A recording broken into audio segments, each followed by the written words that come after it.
동식 씨, 우리 남은 여생은 같이 걸어요. 그 말을 처음 들었을 때 저는 진심으로 믿었습니다. 62까지 허리 한번 제대로 못 펴고 벌어온 돈을, 사치 한 번 없이 아껴온 시간을 이제는 사람 곁에서 쓸 수 있겠구나 싶었거든요.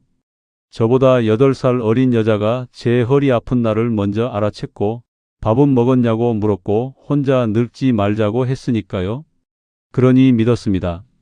믿고 싶었던 게 아니라 정말로 믿었어요.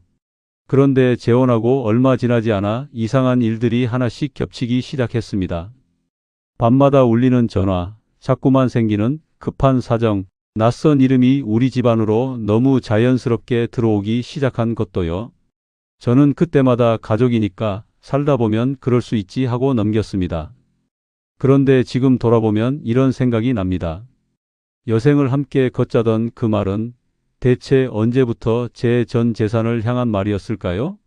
시작 전 구독과 좋아요로 함께해 주시고 어느 지역에서 듣고 계신지 댓글로 한 번씩만 남겨주세요. 그곳에 행복이 닿길 바라겠습니다.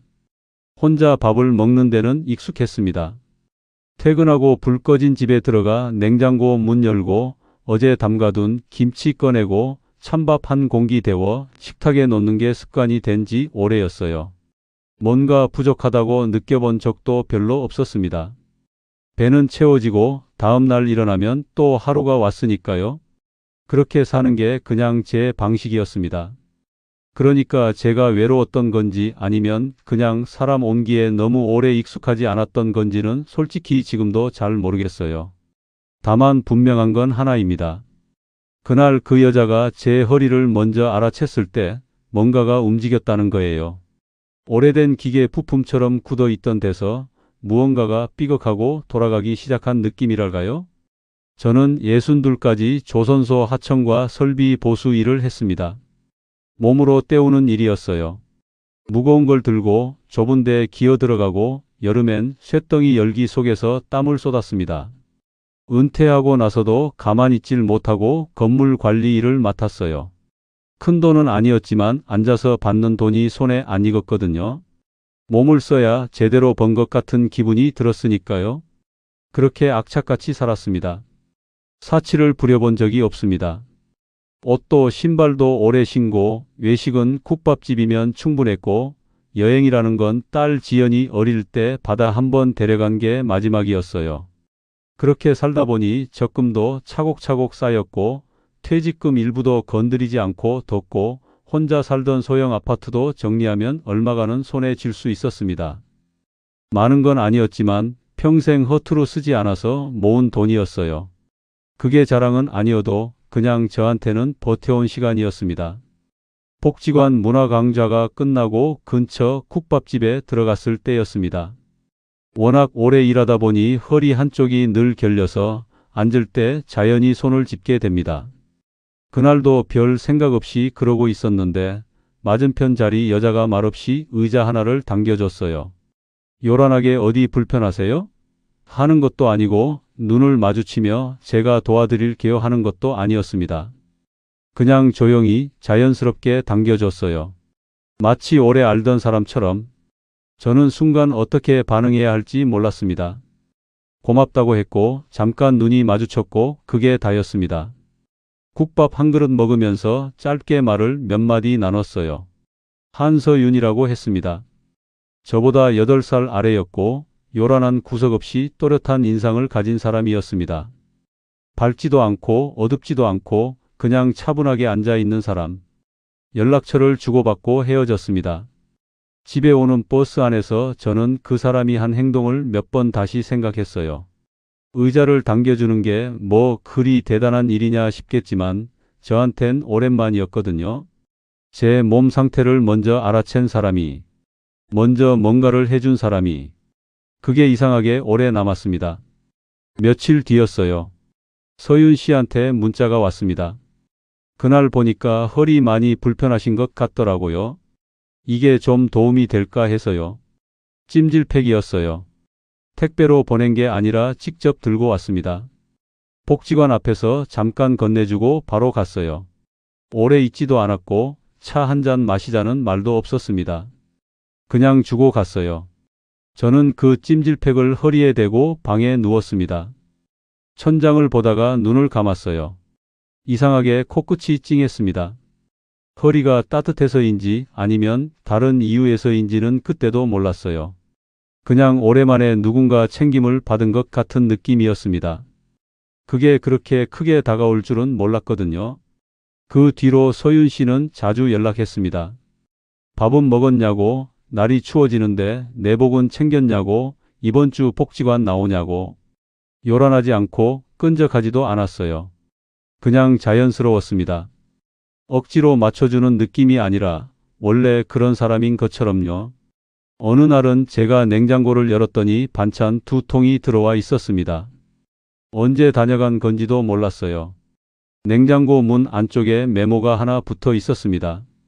맵지 않게 만들었으니 허리약이랑 같이 드세요. 글씨가 작고 반듯했어요. 저는 그 메모를 꽤 오래 들고 있었습니다. 그냥 내버려 두기가 좀 그랬어요. 서윤 씨가 처음으로 저녁을 같이 먹으러 온 날이 있었습니다. 국을 직접 끓여서 냄비째 들고 왔어요. 된장국이었는데 냄새가 나는 순간부터 저는 이상하게 긴장이 풀렸습니다. 오래된 집 냄새 위로 국 냄새가 덮이는 게 왜 그렇게 낯설면서 익숙하던지요. 식탁에 수저를 꺼내다가 무심코 2벌을 집었습니다. 그러고 나서 잠깐 그 자리에 서 있었어요. 혼자 살면서 2벌을 꺼낸 게 언제였나 싶었거든요. 오래 생각하다가 결국 1벌 다시 집어넣지 않고 그냥 뒀습니다. 그게 왜인지는 저도 몰랐어요. 서윤 씨는 그날 저녁에 이런 말을 했습니다. 이 나이에 서로 인생을 바꾸겠다는 게 아니잖아요. 그냥 밥이라도 제때 먹고 아플 때 옆에 있어줄 사람. 그게 다예요. 말이 조용하고 무게가 있었습니다. 저도 모르게 고개를 끄덕였어요. 사실 저도 딱 그 정도를 원했거든요. 더도 말고 덜도 말고 밥 한 끼 같이 먹을 사람. 불 꺼진 집에 먼저 들어가지 않아도 될 사람. 그게 다였습니다. 그러니까 그 말이 그렇게 정확하게 꽂혔겠죠. 그 뒤로 몇 달이 흘렀습니다.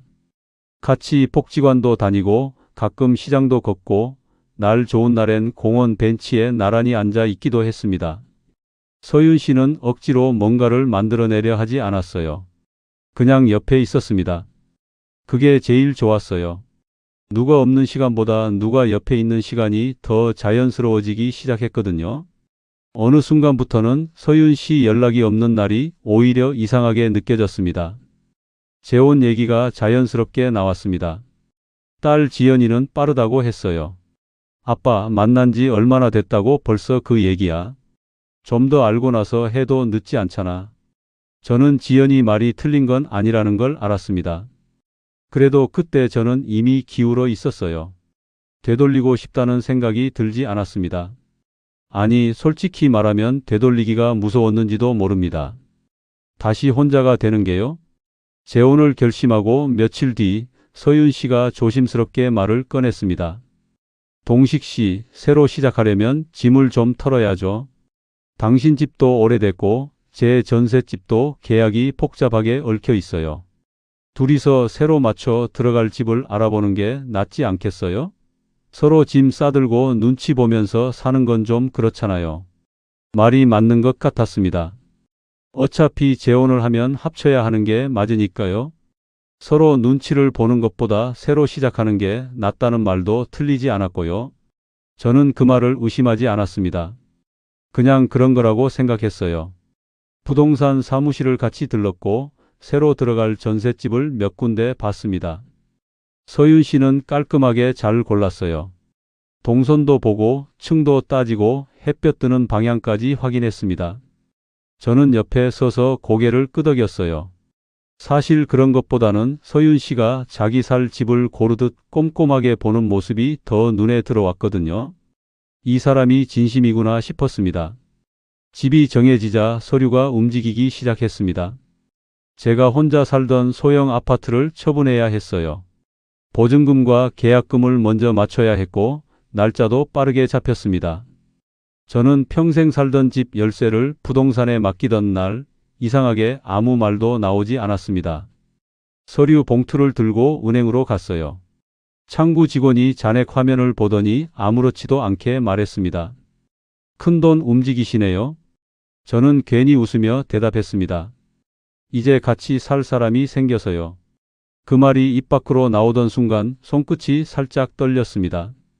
설레서인지 아니면 다른 이유에서인지는 그때 구분하지 못했어요. 그냥 믿었습니다. 국 한 그릇 끓여주던 그 손을, 제 허리를 먼저 알아채던 그 눈을, 그걸로 충분하다고 생각했습니다. 그런데 재혼하고 보름쯤 지났을 때였어요. 서윤 씨 휴대폰이 밤마다 울리기 시작했습니다.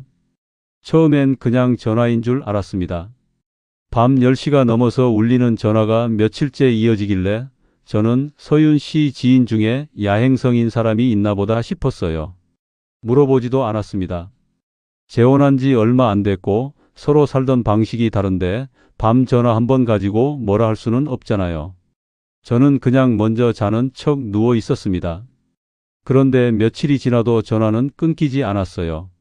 서윤 씨는 받을 때마다 방으로 들어갔습니다. 목소리를 낮추고 문을 닫고 짧게 통화를 마치고 나오면 표정이 조금 달라져 있었어요. 뭔가를 억누르는 얼굴이랄까요? 저는 그때도 물어보지 않았습니다. 재혼한 사람한테 밤 전화 누구야 하고 다그치는 게 맞지 않는 것 같았거든요. 그냥 때가 되면 말하겠지 싶었어요. 때는 생각보다 빨리 왔습니다. 어느 밤이었어요. 설거지를 마치고 서윤 씨가 싱크대 앞에 그냥 서 있었습니다. 고무장갑을 낀 채로 벗지도 않고 그냥 서 있는 거예요. 물은 잠겼는데 몸이 안 움직이는 것 같은 자세였습니다. 저는 뭔가 이상하다 싶어서 다가갔어요. 무슨 일 있어요? 서윤 씨가 고개를 들었습니다. 울지는 않았어요. 눈이 좀 붉었는데 소리 내서 운 건 아니었습니다. 그냥 꾹 눌러 참은 얼굴이었어요. 준호 때문에요. 준호는 서윤 씨 아들이었습니다. 자동차 외형복원 가게를 한다고는 들었어요. 재혼 전에 한번 짧게 인사를 나눴는데 예의 바르고 조용한 인상이었습니다. 그때는 특별히 신경 쓸 게 없어 보였어요. 가게 임대료가 석 달째 밀렸대요. 거래처 대금도 엉켜서 차를 빼지도 못하게 됐다고 하고요. 이번 달만 어떻게 넘기면 된다는데. 서윤 씨는 말을 다 잊지 못했습니다. 당신 돈 달라는 거 아니에요. 그냥 엄마라서 모른 척을 못하겠어요. 이번 달만 넘기면 된다고 하는데 저한테도 지금 손에 쥔 게 없어요. 저는 그 말을 들으면서 현관 쪽을 봤습니다. 걸려있는 점퍼가 눈에 들어왔어요. 별 생각이 있었던 건 아닌데 손이 먼저 점퍼 쪽으로 갔습니다. 자연스럽게요. 나중에 생각해보면 그 순간이 이상했어요. 돈 얘기를 꺼낸 건 서윤 씨였는데 움직인 건 저였거든요. 그 구조가 그때는 보이지 않았습니다. 얼마나 필요한데요? 서윤 씨가 숫자를 말했습니다.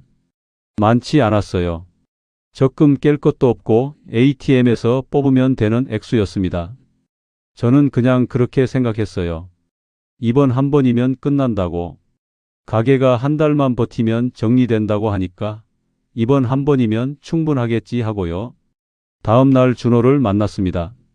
가게 셔터가 반쯤 열려 있었어요. 안을 들여다보니 범퍼 몇 개가 세워져 있고 페인트통이 구석에 쌓여 있고 작업대 위엔 영수증 묶음이 어수선하게 놓여 있었습니다. 제대로 돌아가는 가게라기보다 멈춘 가게처럼 보였어요. 하지만 저는 그냥 넘겼습니다. 어려운 시기가 있는 거지 가게가 다 이럴 때가 있지 하고요. 준호는 저를 보자마자 허리를 숙였습니다. 아버님 죄송합니다. 저도 이런 말씀 드리고 싶지 않았는데요. 그 한마디가 저를 무장해제 시켰어요. 죄송하다는 말, 드리고 싶지 않았다는 말. 그 말을 들으면 어떻게 냉정해지겠어요. 저는 ATM 앞에 서서 돈을 뽑으며 잔액을 한번 봤습니다. 아직 버틸 만한 숫자였어요. 그래서 더 쉽게 꺼냈습니다. 잔액이 넉넉할 때는 내는 게 별로 아프지 않거든요. 그게 함정인 줄 그때는 몰랐습니다. 봉투를 건네고 돌아서는데 준호가 뒤에서 말했어요. 다음 달엔 꼭 갚겠습니다. 거래처 대금만 들어오면 바로요. 저는 손 한번 흔들고 왔습니다. 갚는다는 말을 굳이 믿거나 안 믿거나 한 게 아니라 그냥 그 말 자체를 크게 신경 쓰지 않았어요. 가족이 된 사람 아들한테 이자 받을 것도 아니고 돌려받을 걸 기대하고 준 것도 아니라고 스스로 정리했습니다. 그게 편했거든요. 딸 지연이한테는 말하지 않았습니다. 말해봤자 또 걱정할 게 뻔했고 저도 그 대화가 피곤했어요.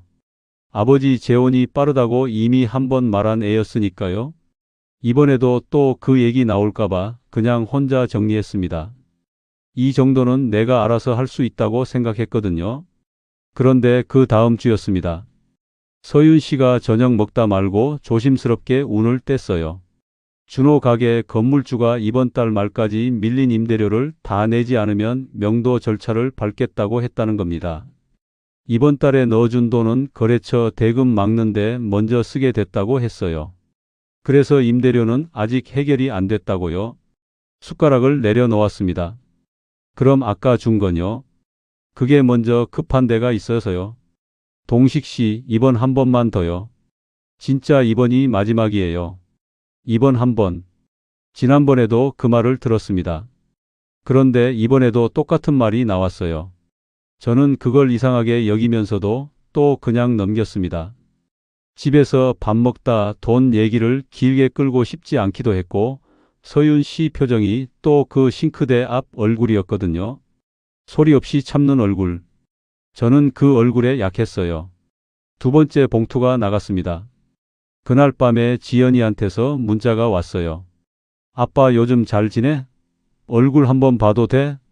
저는 잠깐 화면을 보다가 바쁜 거 끝나면 보자고 답했습니다. 바쁜 거라고 할 만한 게 딱히 있지도 않았는데요. 그냥 그렇게 썼어요. 그러고 며칠이 지났습니다. 서윤 씨가 이번엔 낮에 전화를 했어요. 목소리가 평소보다 조용했습니다. 준호가 거래처 사장한테 직접 찾아가서 협의를 했는데 밀린 대금 일부를 이번 주 안에 넣어야 한다고 했어요. 안 그러면 거래처 사장이 법적으로 가겠다고 했다는 겁니다. 저는 전화를 받으면서 창밖을 봤습니다. 이번이 세 번째였어요. 재혼한 지 한 달이 채 안 됐는데 이번 한 번만이라는 말이 세 번 나온 겁니다. 그 숫자가 머릿속에서 잠깐 맴돌았습니다. 그런데도 저는 또 이렇게 생각했어요. 가게가 완전히 정리되면 끝나겠지. 지금 고비를 못 넘기면 더 크게 터지니까 지금 막는 게 낫겠지. 그날 오후 은행에 갔습니다. 세 번째 돈이 빠져나갔습니다. 그날 저녁에 지연이한테서 또 문자가 왔어요. 아빠, 나 그냥 궁금해서.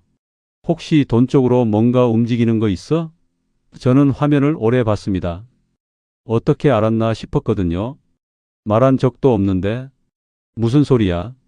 별거 없어. 짧게 답하고 전화기를 뒤집어 놨습니다. 그런데 지연이는 다음 날 직접 왔어요. 제가 사는 전셋집 앞에 차를 세우고 잠깐 이야기 좀 하자고 했습니다.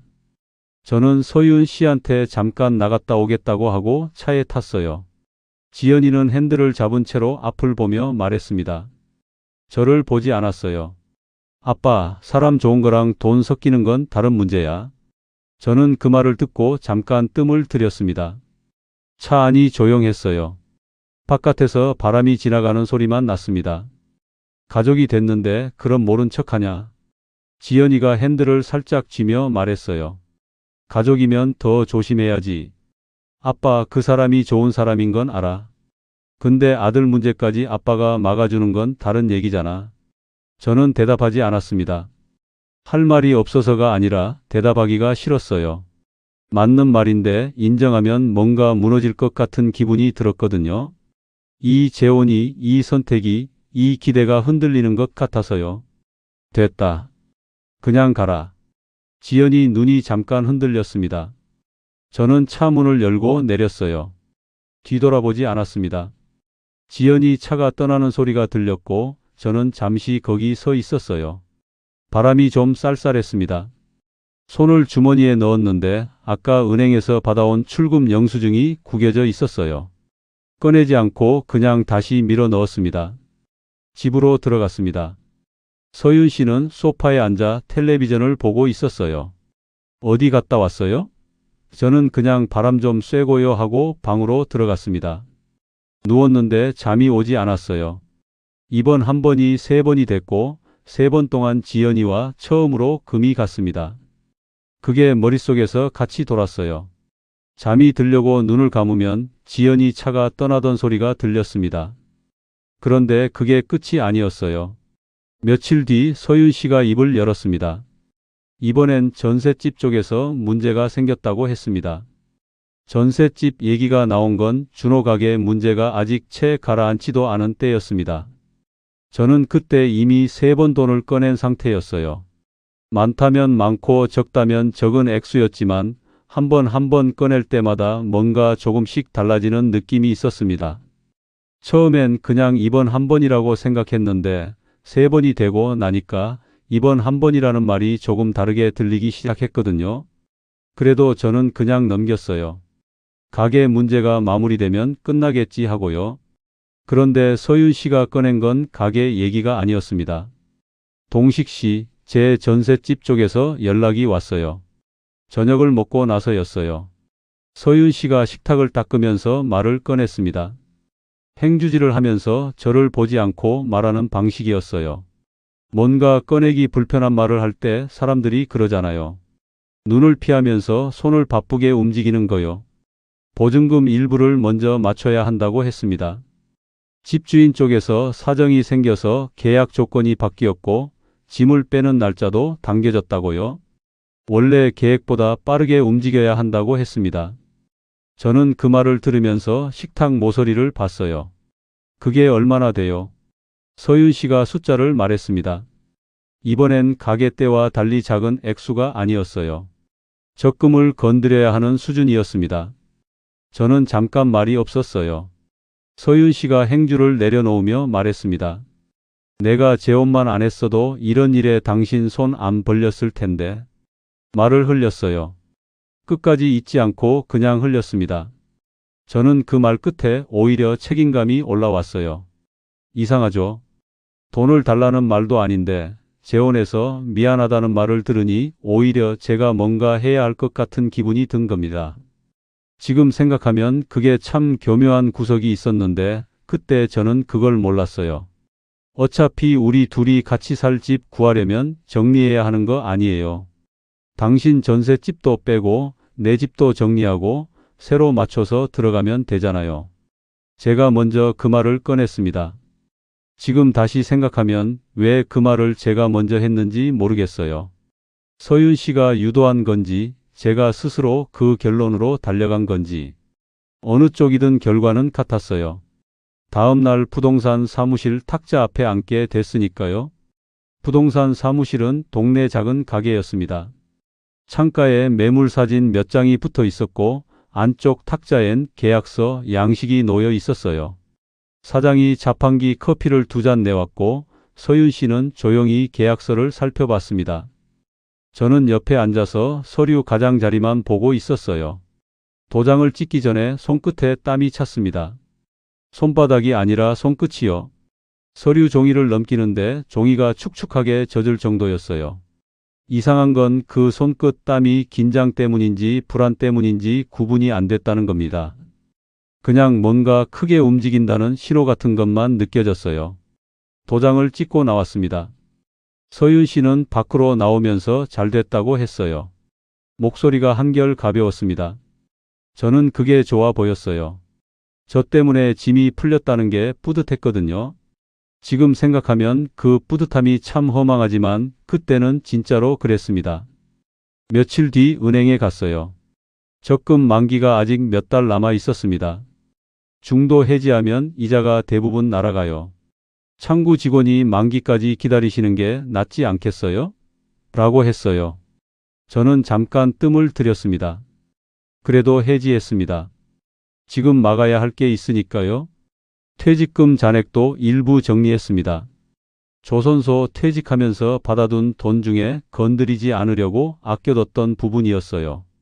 몸 아프면 쓰려고, 나중에 어디 갑자기 목돈 쓸 일 있으면 쓰려고 남겨뒀던 거였는데 그걸 묶어서 같이 정리했습니다. 은행 대기실은 항상 비슷한 소리가 납니다. 번호표 뽑는 기계 소리, 번호 부르는 안내 방송, 창구에서 서류 넘기는 소리. 저는 그 소리들 사이에 앉아서 번호표를 들고 기다렸어요. 옆에는 노인 한 분이 통장을 정리하러 오신 것 같았고 반대편엔 젊은 여자가 서류 봉투를 들고 앉아 있었습니다. 아무도 저한테 관심이 없었어요. 그냥 각자의 일로 와서 각자의 번호를 기다리는 곳이었습니다. 번호가 불렸고 창구 앞에 앉았습니다. 통장 정리 내역이 프린트로 나왔어요. 저는 그걸 받아들고 창구를 나왔습니다. 봉투 안에 접어 넣었어요. 버스 정류장 벤치에 앉았습니다. 버스를 기다리면서 봉투를 꺼냈어요. 접힌 종이를 펼쳤다 접었다 했습니다. 숫자들이 줄 지어 찍혀 있었는데 그 숫자들이 전부 마이너스 방향으로 정리되어 있었어요. 쌓아온 시간들이 빠져나간 방향으로만 줄 서 있는 느낌이었습니다. 바람이 불었어요. 종이가 날릴 것 같아서 양손으로 잡았습니다.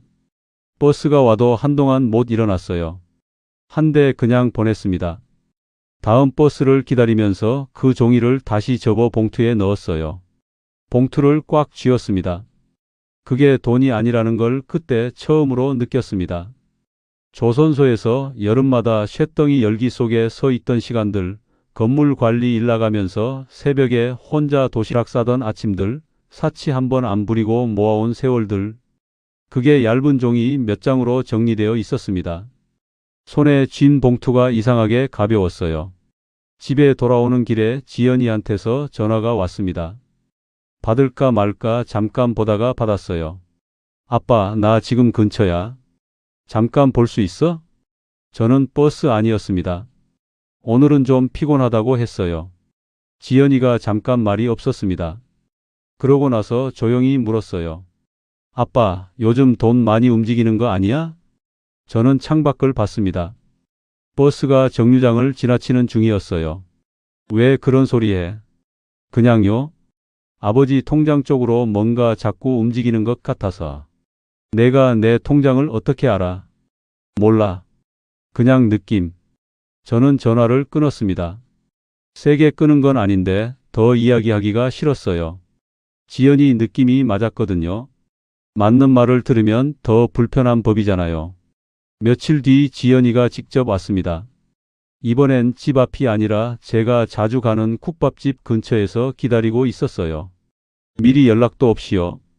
그냥 거기 있었습니다. 저는 보자마자 뭔가 작정하고 온 얼굴이라는 걸 알았어요. 지연이는 어릴 때부터 화가 나면 눈빛이 달라지는 애였거든요.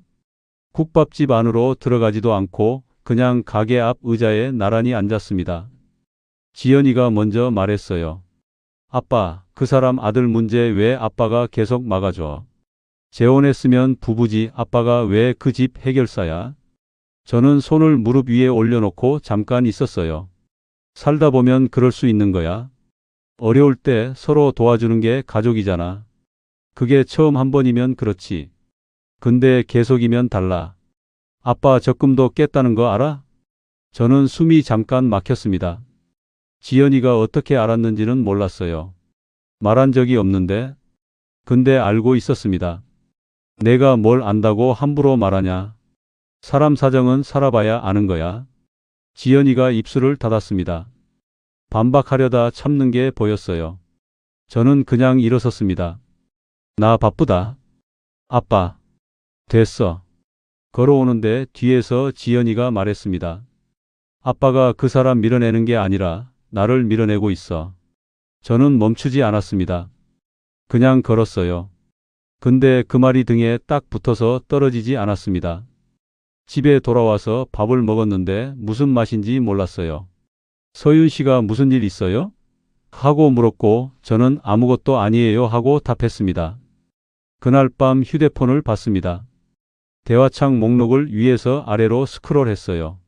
서윤 씨 이름이 맨 위였고 그 아래 준호 이름이 있었습니다. 지연이는 한참 아래에 있었어요. 대화창 갱신이 오래된 순서였으니까요. 제가 얼마나 오래 연락을 안 했는지가 그 순서로 보였습니다. 지연이 이름을 눌렀다 다시 닫았습니다. 뭐라고 쓸지 몰랐어요. 미안하다고 쓰기엔 자존심이 걸렸고 아무 말도 안 하기엔 마음이 걸렸거든요. 결국 아무것도 보내지 않았습니다. 전화기를 뒤집어 놓고 누웠어요. 천장을 보면서 이런 생각을 했습니다. 이 정도쯤 막아주면 이제 가게 문제도 끝나겠지. 전셋집도 정리됐고 임대료도 막았고 거래처 문제도 어느 정도 됐다고 했으니까 이제 진짜 마무리가 되는 거겠지 하고요. 그런데 그때 어딘가에서 걸리는 게 있었습니다. 이번 한 번이 세 번이 됐을 때도 이렇게 생각했거든요. 이번이 마지막이겠지 하고. 그런데 지금 또 이렇게 생각하고 있는 겁니다. 눈을 감았습니다. 잠이 들기 전 준호가 마지막으로 한 말이 떠올랐어요. 다음 달엔 꼭 갚겠습니다. 그 말이 얼마나 지났는지를 그제야 세어봤습니다. 다음 달은 이미 지나 있었어요. 갚은 돈은 없었습니다. 그런데도 저는 그냥 잠들었어요. 그게 더 이상했습니다. 그 사실을 알면서도 그냥 눈을 감을 수 있었다는 게요. 뭔가를 알면서도 외면하는 게 습관이 되어가고 있다는 걸 그때는 몰랐습니다. 그러던 어느 날이었어요. 준호가 현관 비밀번호를 누르고 들어왔습니다. 초인종도 없이요. 언제 번호를 알려줬는지 저는 기억이 나지 않았습니다. 준호가 초인종 없이 들어온 건 그날이 처음이었습니다. 현관 비밀번호 누르는 소리가 들리고 문이 열리고 준호가 신발을 벗으며 어머니, 저예요 하고 들어왔어요. 저는 거실 소파에 앉아 있다가 그 장면을 그냥 봤습니다. 뭔가 말하려다가 그냥 뒀어요. 서윤 씨가 왔어? 하고 주방에서 나오는 게 너무 자연스러웠거든요. 마치 원래 그런 집이었던 것처럼요. 저는 그날 아무 말도 하지 않았습니다. 비밀번호를 언제 알려줬는지 기억이 나지 않았어요. 제가 알려준 건지 서윤 씨가 알려준 건지도 몰랐습니다. 따져 물을 수도 있었는데 그러면 옹졸한 사람처럼 보일 것 같았어요. 재혼한 아내 아들이 집에 드나드는 걸 가지고 비밀번호 누가 줬냐고 따지는 게 그렇잖아요. 그래서 그냥 넘겼습니다. 그게 시작이었어요. 처음엔 일주일에 한 번이었습니다. 그러다 며칠에 한 번이 됐어요. 나중엔 거의 매일이 됐습니다. 준호가 드나드는 게 이상한 일이 아니라 그냥 일상이 되어버린 거예요. 저도 모르는 사이에요. 어느 날 현관 신발장을 열었습니다. 제 작업화 옆에 준호 운동화가 들어와 있었어요. 크고 흰 운동화였는데 신발장 한 칸을 차지하고 있었습니다. 저는 그걸 보고 잠깐 섰다가 그냥 닫았어요. 신발 하나 가지고 뭔 소리냐 싶었거든요. 그냥 넘겼습니다. 주방 컵장도 달라져 있었어요. 준호 커피잔이 생겼습니다. 머그컵인데 검은 바탕에 영어 글씨가 적힌 거였어요. 누가 사다 놓은 건지 아니면 준호가 들고 온 건지 몰랐습니다. 그냥 어느 날 거기 있었어요. 저는 그 컵 옆에 제 낡은 머그를 놓으면서 아무 말도 안 했습니다. 안방 붙박이장도 조금씩 달라졌어요. 제 양복 한 벌이 없어졌습니다. 없어진 게 아니라 옮겨진 거였는데 안방 붙박이장에서 베란다 옷걸이 쪽으로 옮겨져 있었어요. 서윤 씨가 짐 정리하다 보니 자리가 좀 빡빡해서요 라고 했습니다. 저는 그러라고 했어요. 양복을 자주 입는 것도 아니고 베란다 옷걸이도 나쁘지 않으니까요. 그게 그렇게 대수로울 게 없다고 생각했습니다. 근데 이상한 건 그 뒤로 베란다에 나갈 때마다 기분이 좀 이상했어요. 딱히 설명하기 어려운 기분인데 그냥 뭔가 밀려난 느낌이랄까요? 제 물건이 제 자리에 없다는 느낌요. 그런데도 아무 말을 안 했습니다. 식탁 위 대화도 달라졌습니다. 처음엔 저와 서윤 씨 얘기로 시작되는 저녁이 있었어요. 오늘 어땠냐? 뭐 먹고 싶냐? 허리는 좀 어떻냐? 그런 말들이 식탁 위에 있었습니다. 그런데 준호가 자주 오기 시작하면서부터 식탁 위 대화가 바뀌었어요. 준호 가게, 준호 카드, 준호 거래처. 셋이 앉아 있는데 대화가 전부 준호 중심으로 돌았습니다. 저는 그 식탁에서 밥을 먹으면서 제 얘기를 거의 하지 않게 됐어요. 굳이 끼어들 자리가 없었거든요. 그냥 먹고 일어났습니다. 매번요. 마트에 간 건 서윤 씨가 장 좀 봐달라고 해서였습니다. 목록을 받아서 카트를 끌고 다녔어요. 오래 걸리지 않는 일이었습니다. 계산대 앞에 섰고 물건을 올려놓고 카드를 건넸어요. 기계에서 소리가 났습니다. 승인 거절이었어요. 직원이 다시 한번 해보세요 하며 단말기를 건넸습니다. 저는 카드를 다시 꽂았어요. 또 거절이 났습니다. 뒤에 사람이 2명 서 있었어요. 직원이 큰 소리를 낸 것도 아닌데 등 뒤에서 시선이 느껴졌습니다. 목이 뜨거워졌어요. 다른 카드를 꺼냈습니다. 그 카드로는 됐어요. 영수증을 받아들고 계산대를 나왔는데 얼굴이 좀 달아올라 있었습니다.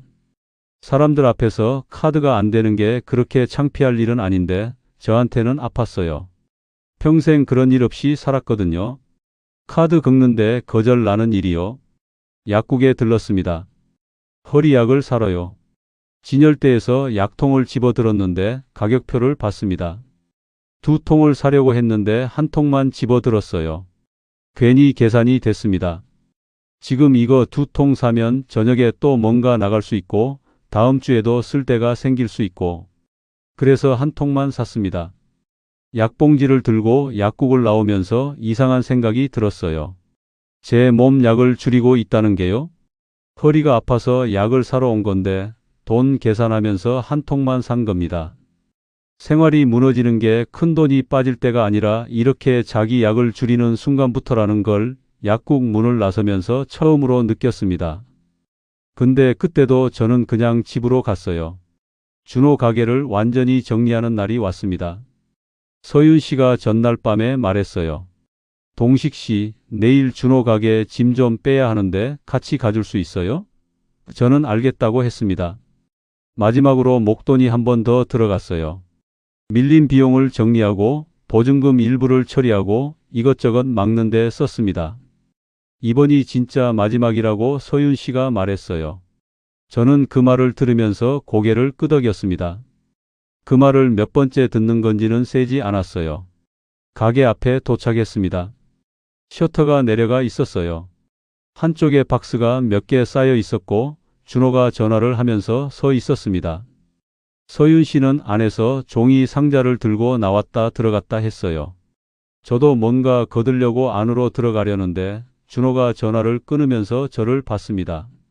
낮고 조용한 목소리로 말했어요. 아버님은 잠깐 밖에 계시는 게 낫겠어요. 여기 잘 모르시잖아요. 별 감정 없이 한 말이었을 겁니다. 그냥 바쁘니까 저리 있으라는 말이었겠죠. 근데 그 말이 귀에 박혔습니다. 여기 잘 모르신다는 말이요. 이 가게를 살린다고 제 돈이 들어간 건데 현장에선 모르는 사람 취급을 받은 겁니다. 저는 아무 말도 하지 않았어요. 그냥 뒤로 물러났습니다. 가게 옆 편의점에 들어가서 캔커피를 하나 뽑았어요. 문 밖에 플라스틱 의자가 있었습니다. 거기 앉았어요. 캔을 따지 않고 그냥 손에 쥐고 있었습니다. 차가웠어요. 손이 떨리는 건지 캔이 차가운 건지 구분이 안 됐습니다. 가게 쪽을 봤습니다. 준호가 전화를 또 하고 있었어요. 서윤 씨는 상자를 날랐습니다. 둘이 바빴어요. 저는 의자에 앉아서 그걸 봤습니다. 돈을 낸 사람은 저인데 그 현장에서 제일 바깥에 서 있는 사람도 저였어요. 캔커피를 한 모금 마셨습니다. 별 맛이 없었어요.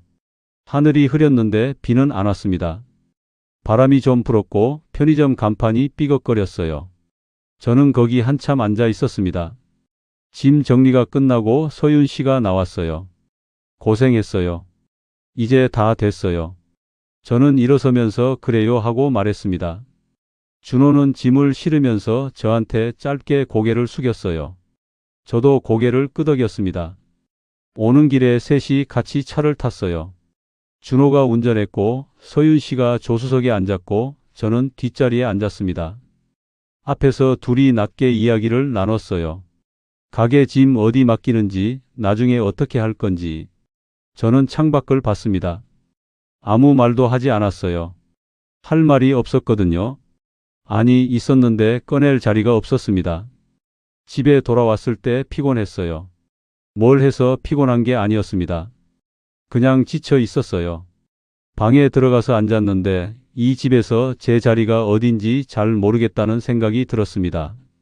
신발장엔 준호 신발이 있고 컵장엔 준호 컵이 있고 식탁 대화는 준호 이야기가 돌고 안방 붙박이장엔 제 양복이 없고 그리고 가게 앞에선 밖에 나가 있으라는 말을 들었어요. 저는 이 집에 돈을 낸 사람인데 그날 저녁 준호는 같이 밥을 먹고 갔습니다. 서윤 씨가 차려준 밥이었어요. 저는 별 말 없이 먹었습니다. 준호가 수저를 내려놓으면서 말했어요. 이제 가게 문제는 정리됐으니까 좀 쉬어야겠어요. 저는 그 말을 들으면서 밥을 씹었습니다. 쉬어야겠다는 말이 이렇게 편하게 나오는구나 싶었어요. 준호가 나가고 나서 서윤 씨가 설거지를 했어요. 저는 거실에 앉아 있었습니다. 물 흐르는 소리가 들렸어요. 텔레비전을 틀었는데 뭐가 나오는지 안 들어왔습니다. 리모컨을 들고 있다가 그냥 껐어요. 조용했습니다. 그때였어요. 서윤 씨 방에서 전화 소리가 났습니다. 서윤 씨가 설거지를 멈추고 손을 닦더니 방으로 들어갔어요. 문이 반쯤 닫혔습니다. 처음엔 그냥 있었어요. 그런데 서윤 씨 목소리가 낮게 들렸습니다. 무슨 말을 하는지는 잘 안 들렸어요. 그러다 한마디가 흘러나왔습니다. 준호 목소리였어요. 방금 나간 사람인데 전화를 한 겁니다. 저는 숨을 죽였습니다. 한 문장이 들렸어요. 짧고 낮고 그런데 또렷하게요. 그 말 때문에 그날 밤 저는 오래 잠을 못 잤습니다. 그날 밤 들은 말은 많지 않았습니다. 문이 반쯤 닫혀 있었고 저는 거실 소파에 앉아 있었어요. 텔레비전도 꺼져 있었고 물 흐르는 소리도 멈춰 있었으니까 집 안이 조용했습니다. 그 조용함 속에서 서윤 씨 목소리가 낮게 들렸어요. 무슨 말인지 다 들리진 않았습니다. 그러다 잠깐 사이가 생기더니 준호 목소리가 겹쳤어요. 스피커로 틀어놓은 것 같았습니다. 이제 진짜 더 나올 데도 없는데 나도 답답해. 서윤 씨 말이었어요. 그리고 준호가 받았습니다. 그럼 정리해야죠. 더 끌면 뭐해요?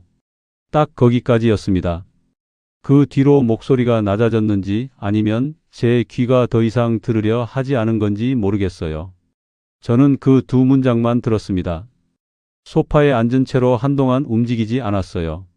그 말이 돈 얘기인지 아니면 저를 두고 하는 얘기인지 사실 금방 알았습니다. 몰라서 가만히 있었던 게 아니에요. 알면서도 일어나지 못했습니다. 무릎 위에 올려놓은 손이 조금 떨렸어요. 리모컨이 옆에 있었는데 찝지 않았습니다. 그냥 그 자리에 있었어요. 서윤 씨가 방에서 나왔을 때 저는 아무렇지 않은 척 했습니다. 전화 왔었어요? 하고 물었어요. 서윤 씨가 응, 준호요. 별거 아니에요 하고 주방으로 갔습니다. 물 한 잔 따르는 소리가 났어요. 저는 그쪽을 보지 않았습니다. 그냥 소파에 앉아서 켜진 텔레비전 화면만 봤어요. 그날 밤은 길었습니다. 서윤 씨가 먼저 방으로 들어갔어요. 저는 한참 더 거실에 있었습니다. 불도 안 켜고 텔레비전도 안 켜고 그냥 어두운 거실에 앉아 있었어요. 창밖으로 가로등 불빛이 들어왔고 이따금 차 한 대씩 지나가는 소리가 났습니다. 이제 더 나올 데도 없다는 말. 그 말이 머릿속에서 계속 돌았어요. 처음 들었을 때는 그냥 돈 얘기겠지 했는데 자꾸 되새기다 보니 그게 전부가 아닌 것 같았습니다. 더 나올 데가 없다는 건 저한테서 더 꺼낼 게 없다는 말이었고 그럼 정리해야 한다는 건 저를 정리해야 한다는 말이었어요. 그게 맞는 해석인지 아닌지는 몰랐습니다. 근데 틀린 것 같지도 않았어요. 새벽에 잠이 깼습니다. 자다가 깬 게 아니라 처음부터 잠이 안 든 거였어요. 그냥 누워 있다가 새벽이 된 겁니다. 목이 말랐어요. 조용히 일어나서 거실로 나왔습니다. 물을 한 잔 마시고 서랍 쪽으로 갔어요. 서랍을 열었습니다. 통장이 있었어요. 정리 내역도 같이 넣어뒀던 거요. 꺼내서 펼쳤습니다. 새벽이라 불빛이 약했는데 그래도 숫자는 보였어요. 적금은 해지가 되어 있었고 집 정리 자금은 대부분 빠져나간 상태였습니다. 퇴직금 잔액은 처음 모아뒀던 것에 얼마 안 되게 남아 있었어요. 숫자를 보는데 이상하게 실감이 늦게 왔습니다. 그동안 꺼낼 때마다 이번 한 번이라고 했고 그 한 번이 여러 번이 됐는데 막상 다 합쳐놓은 숫자를 보니까 그게 이렇게 컸구나 싶었어요. 한 번씩 꺼낼 땐 별거 아닌 것 같았는데 모아서 보니까 이건 그냥 생활비 몇 번 보태준 게 아니었습니다. 평생 허리 구부려 모아온 시간들이었어요. 통장을 다시 접었습니다. 서랍에 넣으려다 그냥 손에 쥐고 있었어요. 한동안 그러고 섰습니다. 화장실로 갔습니다. 세면대 앞에 서서 거울을 봤어요. 새벽 불빛 아래서 제 얼굴이 낯설었습니다. 며칠 사이에 늙은 것 같았어요. 땀이 꺼졌고 눈밑이 어두웠고 면도를 며칠 안 했는지 수염이 거칠게 올라와 있었습니다. 제 얼굴인데 이상하게 낯선 사람 얼굴 같았어요. 면도 거품을 짜서 얼굴에 발랐습니다. 면도기를 들었는데 손이 멈췄어요. 거울 속 얼굴을 보다가 세면대 가장자리를 두 손으로 잡았습니다. 차가웠어요. 그 차가운 게 손바닥 전체로 올라왔는데 이상하게 그게 좀 났습니다. 정신이 드는 느낌이랄까요? 거울을 보면서 이런 생각이 들었어요. 돈보다 더 크게 느껴지는 게 있었습니다. 이 집 안에서 제 이름이 쓸모를 다했다는 감각이요. 강동식이라는 사람이 여기서 무슨 역할인지를 생각해 봤을 때 돈을 내는 사람. 그게 다였습니다. 밥을 같이 먹어도 대화는 준호 얘기였고 집에 와도 신발장부터 컵장까지 준호 자리가 먼저였고 가게 앞에서도 밖에 나가 있으라는 말을 들었어요. 그리고 어젯밤엔 문틈으로 그 말을 들었고요.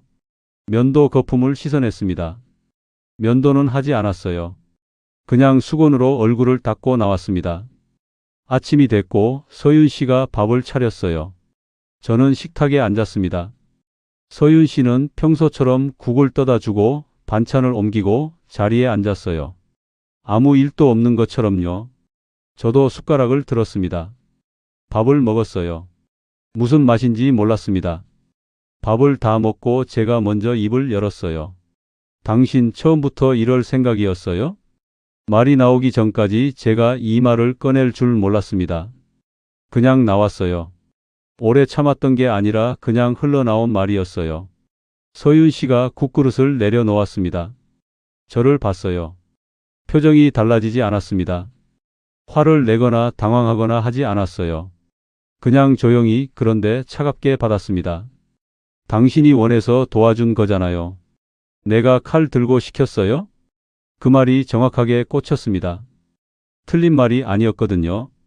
저는 누가 강요해서 한 게 아니었어요. 매번 제가 먼저 점퍼를 집어들었고, 제가 먼저 ATM 앞에 섰고, 제가 먼저 부동산 서류에 도장을 찍었습니다. 그러니까 서윤 씨 말은 사실이었어요. 근데 그게 더 아팠습니다. 사실이니까요? 아니라고 반박할 수가 없었어요. 저는 숟가락을 식탁에 내려놓았습니다. 뭔가를 더 말하려고 했는데 그때 준호 목소리가 들렸어요. 준호가 와 있었습니다. 언제 온 건지 몰랐어요. 현관 소리를 못 들었습니다. 식탁 의자에 앉아서 휴대폰을 보고 있었어요. 우리 대화를 듣고 있었는지 아닌지 모르겠지만 고개를 들지 않고 말했습니다. 감정적으로 그러지 마세요. 다 가족이라서 한 거잖아요. 가족. 그 단어가 귀에 걸렸습니다. 가족이라서 한 거라는 말을 들으면서 저는 처음으로 그 말의 속을 들여다봤습니다. 가족이라는 말이 이 집에서 어떻게 쓰였는지를요. 가게 임대료 밀렸을 때 가족이니까 막아줬고, 거래처 대금 엉켰을 때 가족이니까 꺼냈고, 전셋집 보증금 문제 생겼을 때도 가족이니까 도장 찍었습니다. 근데 그 가족이라는 말이 저한테 온 적은 없었어요. 저한테는 의무였고 저 사람들한테는 필요할 때 꺼내는 말이었습니다. 그 순간이었어요. 가족이라는 말이 저한테만 무게였고 저 사람들한테는 포장지였다는 게 보인 거요. 저는 자리에서 일어났습니다. 아무 말도 하지 않았어요. 방으로 들어가서 문을 닫았습니다. 세게 닫지 않았어요. 그냥 조용히 닫았습니다. 소리를 내면 지는 것 같았거든요. 지금 감정을 드러내면 제가 더 작아지는 것 같았어요. 방 안에 서 있었습니다. 한동안 그냥 서 있었어요. 앉지도 않고 눕지도 않고 그냥 서 있었습니다.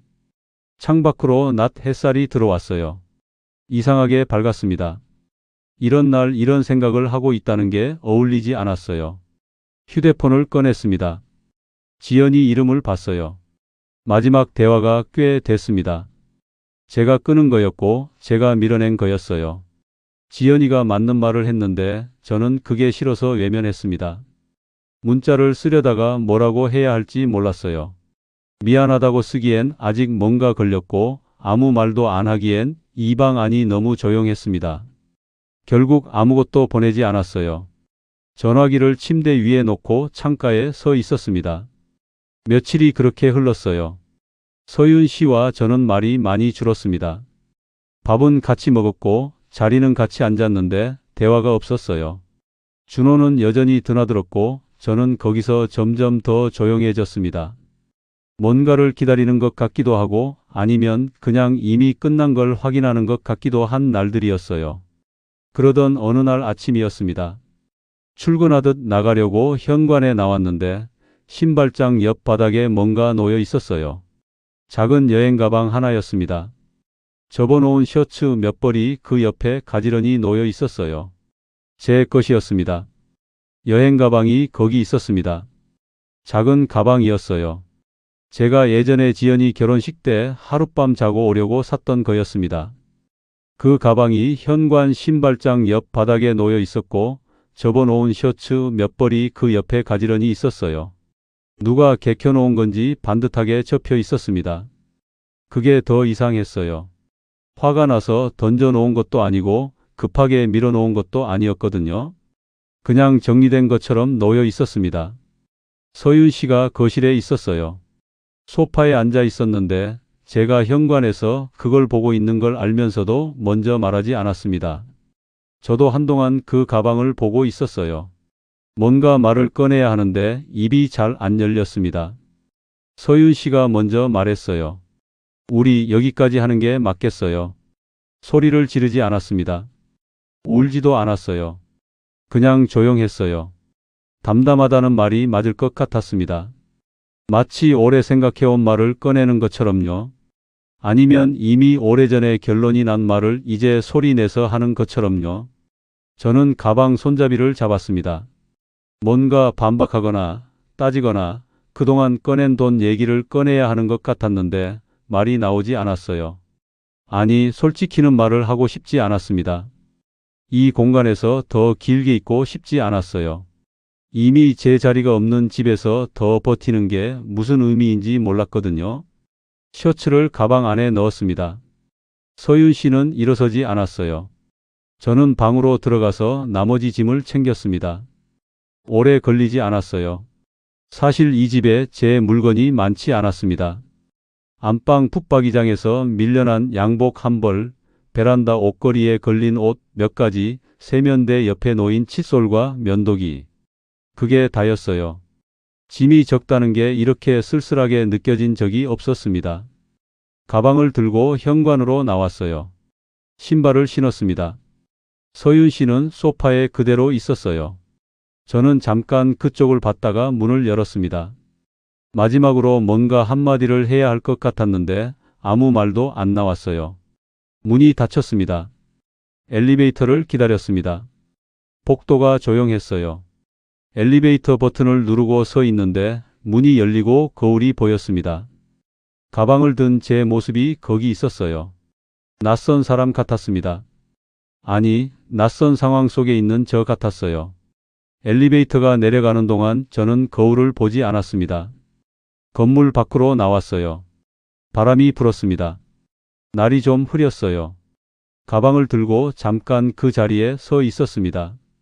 어디로 가야 하는지 잠깐 몰랐어요. 가야 할 곳을 몰라서가 아니라 지금 이 순간이 실감이 안 나서였습니다. 예순들의 가방 하나 들고 건물 밖에 서 있는 이 장면이 제 인생에 있을 거라고 생각을 못 했거든요. 임대방을 구한 건 그날 오후였어요. 오래 찾지 않았습니다. 복잡하게 고를 여유가 없었어요. 동네 부동산에 들어가서 당장 들어갈 수 있는 곳을 물었고 작은 방 하나를 안내받았습니다. 오래된 건물이었고 창이 작았고 복도 형광등이 낮에도 켜져 있었어요. 화난 게 이상하게 쓸쓸했습니다. 저는 그냥 계약했어요. 더 좋은 데를 고를 마음이 없었습니다. 짐을 풀었어요. 가방을 열었는데 셔츠 몇 벌, 양복 한 벌, 세면도구가 전부였습니다. 작은 방 한가운데 그걸 꺼내 놓으니까 방이 더 비어 보였어요. 저는 한동안 그 짐들을 보다가 그냥 침대에 앉았습니다. 아무것도 하고 싶지 않았어요. 배도 고프지 않았고 피곤하지도 않았습니다. 그냥 멍했어요. 이혼 절차는 빠르게 진행됐습니다. 마음이 끝난 쪽이 더 차분하다는 걸 그때 알았어요. 서윤 씨는 조정실에서도 조용했고 서류를 보는 눈이 흔들리지 않았습니다. 저도 마찬가지였어요. 싸울 게 없었거든요. 따질 것도 없었습니다. 다 끝난 걸 확인하는 절차였어요. 가정법원 조정실 앞 플라스틱 의자에 앉아서 서류 모서리를 쓸어내렸습니다. 종이가 반듯하게 인쇄되어 있었어요. 이름과 날짜와 도장 자리가 있었습니다. 저는 그 서류를 보면서 이상하게 아무 감정이 없었어요. 울 것 같지도 않았고 화가 나지도 않았습니다. 그냥 이게 끝이구나 라는 생각만 있었어요. 끝이 이렇게 조용하다는 게 오히려 이상할 정도였습니다. 도장을 찍었습니다. 끝났어요. 주민센터에 갔습니다. 전입 관련 서류를 정리해야 했어요. 임대방 주소로 옮기는 거였습니다. 민원 창구 앞에 번호표를 뽑고 기다렸어요. 번호가 불렸고 직원이 서류를 처리했습니다. 오래 걸리지 않았어요. 뭔가 대단한 일 같았는데 창구에선 그냥 서류 몇 장이었습니다. 은행으로 갔어요. 자기 이름으로 새 통장을 만들었습니다. 창구 직원이 이름을 확인하고 서류를 정리하고 통장을 내밀었어요. 저는 그 통장 첫 장을 봤습니다. 강동식 이름이 찍혀 있었어요. 잔고는 초라했습니다. 평생 모아온 게 이 숫자냐 싶을 만큼 적었어요. 근데 이상하게 그 이름이 또렷했습니다. 통장 위에 찍힌 제 이름이 그렇게 선명하게 보인 게 오랜만이었어요. 한동안 이 이름이 이 집에서 돈 내는 사람 이름으로만 불렸거든요. 그런데 통장 위에서는 그냥 제 이름이었습니다. 그제야 제가 완전히 사라진 건 아니라는 걸 느꼈어요. 통장을 들고 은행을 나왔습니다. 햇살이 좀 났어요. 흐리던 날이 오후 들어서 개인 것 같았습니다. 저는 통장을 안주머니에 넣고 걸었어요. 딱히 어디 가야 한다는 게 없었습니다. 그냥 걸었어요. 걷다 보니 국밥집 앞이었습니다. 처음 서윤 씨를 만났던 그 근처였어요. 똑같은 가게인지 아닌지는 몰랐습니다. 그냥 오래된 국밥집이었어요. 간판 글씨가 좀 바랬고 문 앞에 메뉴판이 붙어 있었습니다. 저는 잠깐 섰다가 들어갔어요. 자리에 앉았습니다. 주인이 물을 가져다 줬어요. 저는 메뉴판을 보지 않고 그냥 국밥 한 그릇을 시켰습니다. 수저가 나왔어요. 예전 같으면 무심코 두 벌을 꺼냈을 겁니다. 그 습관이 아직 손끝 어딘가에 남아 있었어요. 근데 이번엔 안 그랬습니다. 수저 한 벌을 제 앞에 놓고 그냥 그렇게 있었어요. 두 벌 꺼낼 이유가 없었으니까요. 그게 슬픈 건지 아닌 건지 잘 모르겠었습니다. 그냥 지금 이게 맞는 것 같았어요. 국밥이 나왔습니다. 국에 밥을 말았어요. 천천히 먹었습니다. 뜨거웠어요. 국물이 넘어가는데 이상하게 목이 좀 잠겼습니다. 울고 싶어서가 아니었어요. 그냥 오랜만에 혼자 밥을 먹는데 이번엔 그 혼자라는 게 좀 다르게 느껴졌어요. 예전에 혼자 먹던 밥은 그냥 습관이었는데 지금은 뭔가를 잃고 나서 먹는 밥이었으니까요. 다 먹고 나서 잠깐 앉아 있었습니다. 창밖으로 사람들이 지나갔어요. 장 보고 오는 아주머니, 아이 손잡고 가는 젊은 부부, 이어폰 끼고 걷는 청년. 다들 자기 갈 곳이 있는 사람들이었습니다. 저는 그걸 보면서 이런 생각이 들었어요. 잃은 게 많았습니다. 돈도 잃었고, 집도 잃었고, 재혼도 잃었습니다. 딸 지연이와의 사이도 제가 먼저 밀어냈어요. 평생 악착같이 모아온 것들이 반년 사이에 빠져나갔습니다. 그 생각을 하면 손이 떨려야 하는데 이상하게 그날은 안 떨렸어요. 계산을 하고 나왔습니다. 걸으면서 지연이한테 전화를 걸었어요. 신호가 갔습니다. 한 번, 두 번, 세 번째 신호에서 지연이가 받았어요. 아빠. 그 한마디였는데 목소리가 잠깐 흔들렸습니다. 화난 게 아니었어요. 기다렸던 것 같은 목소리였어요. 저는 잠깐 말이 없었습니다. 뭐라고 해야 할지 몰랐어요. 미안하다는 말을 준비하고 전화를 건 게 아니었거든요. 그냥 목소리가 듣고 싶었어요. 나다. 알아, 아빠. 밥은 먹었냐? 잠깐 침묵이 있었습니다. 그러고 지연이가 말했어요. 응. 아빠는? 나도 먹었다. 그게 다였어요. 긴 말이 없었습니다. 미안하다는 말도 그동안 얘기도 다 나중 일이었어요. 지금은 그냥 목소리만으로 충분했습니다. 전화를 끊고 나서 눈이 좀 뜨거워졌어요. 그냥 잠깐이요. 새벽 산책을 시작한 건 그 며칠 뒤부터였습니다. 잠이 일찍 깨다 보니 그냥 나가게 됐어요. 임대방 근처 골목을 걷는 거였습니다. 별게 없는 길이에요. 오래된 건물들, 가게 셔터들, 가끔 고양이 한 마리. 그게 다였습니다. 근데 이상하게 그 길이 싫지 않았어요. 아무도 없는 새벽에 혼자 걷는 게 외롭다기보다 조용하다는 느낌이었습니다. 어느 새벽이었어요. 걷다가 안주머니에 손을 넣었습니다. 새 통장이 있었어요. 꺼내지는 않았습니다. 그냥 손끝으로 만져봤어요. 얇고 단단한 느낌이었습니다. 잔고는 적지만 이름은 제 거였어요. 강동식. 그 이름이 이 새벽 골목에서 살아 있었습니다. 집도 잃었고 돈도 잃었고 결혼도 잃었습니다. 근데 끝내 잃지 않은 게 있었어요. 이 이름이었습니다. 이름을 잃지 않으면 다시 시작할 수 있어요. 그걸 예순들에 알게 됐습니다. 통장을 안주머니에 다시 넣었어요. 걸음을 계속 걸었습니다. 새벽 골목 끝에 가로등 하나가 켜져 있었어요.